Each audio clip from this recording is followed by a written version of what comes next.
अपने संसदीय क्षेत्र वाराणसी के एक दिवसीय दौरे पर पहुंचे प्रधानमंत्री नरेंद्र मोदी ने एक बार फिर से काशी वासियों से अपना नाता मजबूत किया है।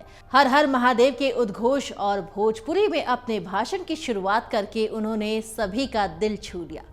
गंजारी में अंतर्राष्ट्रीय क्रिकेट स्टेडियम के शिलान्यास समारोह में पीएम मोदी ने जनसभा के मंच से कहा कि हर विकास के लिए मेरी काशी अपना आशीर्वाद लिए मेरे साथ खड़ी रहती है।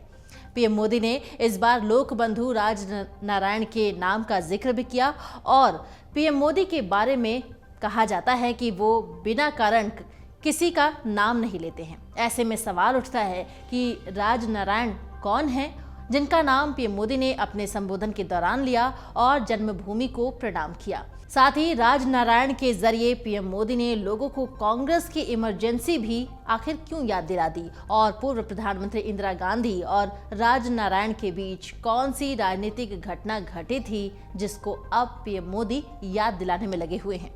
आगे की रिपोर्ट में इन सभी सवालों के जवाब जानने से पहले ये जान लीजिए कि पीएम मोदी ने क्या कुछ कहा है। दरअसल पीएम मोदी 23 सितंबर को वाराणसी में पहुंचे हुए थे और प्रधानमंत्री नरेंद्र मोदी अपने संसदीय क्षेत्र वाराणसी के दौरे पर थे। उन्होंने वाराणसी को इंटरनेशनल क्रिकेट स्टेडियम की सौगात देते हुए इसका शिलान्यास भी किया और राजा तालाब के पास स्थित गंजारी गांव में बनने वाले स्टेडियम के शिलान्यास के बाद पीएम मोदी ने सबसे पहले राज नारायण जी का नाम लिया, उन्हें याद किया।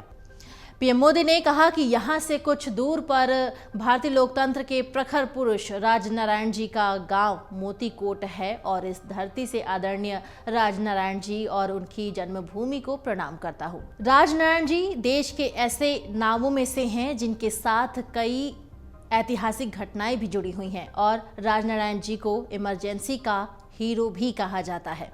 अब आइए आप जान लीजिए कि आखिर राज नारायण जी कौन हैं और जिनके जरिए कांग्रेस की इमरजेंसी को पीएम मोदी ने याद दिलाया है। राजनीति के लिहाज से राज नारायण जी का नाम काफी फेमस है और राज नारायण जी ने ही पूर्व प्रधानमंत्री इंदिरा गांधी को उन्हीं के इलाके रायबरेली में चुनौती दी थी। मामला कोर्ट में पहुंचा, फिर उसके बाद इंदिरा गांधी की जीत को हाई कोर्ट ने रद्द करते हुए 6 साल तक उनके चुनाव लड़ने पर भी पाबंदी लगा दी।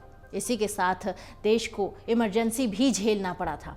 राज नारायण जी को याद करते हुए एक तरह से पीएम मोदी ने बिना कुछ कहे ही कांग्रेस को इमरजेंसी की याद भी दिला दी है। एक तरफ जब भाजपा नेतृत्व वाले एनडीए और कांग्रेस के साथ जुड़े विपक्षी दलों के गठबंधन इंडिया की तरफ से लगातार मोदी सरकार पर संविधान और लोकतंत्र को लेकर हमले किए जा रहे हैं, तो दूसरी तरफ पीएम मोदी का राज नारायण जी को अचानक याद करना और उनकी जन्मभूमि को याद करना उन हमलों का जवाब भी माना जा रहा है।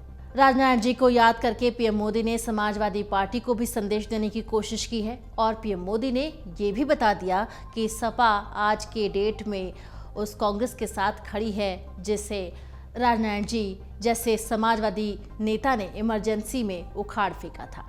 तो आखिर क्या था राज नारायण जी का और इंदिरा गांधी का केस, वो भी जान लेते हैं। राज नारायण ने रायबरेली में इंदिरा गांधी के खिलाफ 1971 में चुनाव लड़ा था और वो इंदिरा गांधी से चुनाव हार भी गए थे, लेकिन इसके बाद हाई कोर्ट में याचिका दायर करके इंदिरा गांधी पर कई तरह के आरोप लगाए गए।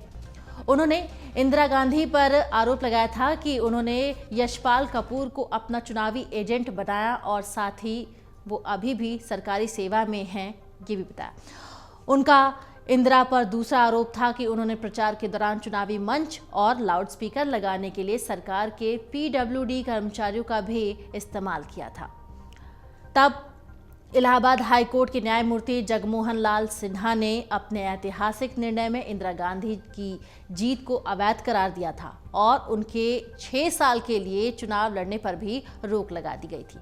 इस फैसले के बाद देश में राजनीतिक संकट खड़ा हो गया और इंदिरा गांधी ने इमरजेंसी की घोषणा कर दी। 1975 से लेके 1977 तक देश में इमरजेंसी रही और इसके बाद चुनाव में इंदिरा गांधी की पार्टी बुरी तरीके से हार गई। मोरारजी देसाई के नेतृत्व में नई सरकार बनी और राज नारायण भी जनता पार्टी की उस सरकार में मंत्री बने थे। अमर उजाला अब आपके टीवी पर भी।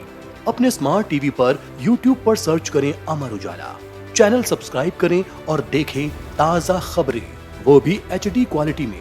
और हाँ, बेल आइकन दबाना ना भूलें ताकि हर खबर हो आपके घर। अमर उजाला, निष्पक्ष, निर्भीक, निरंतर।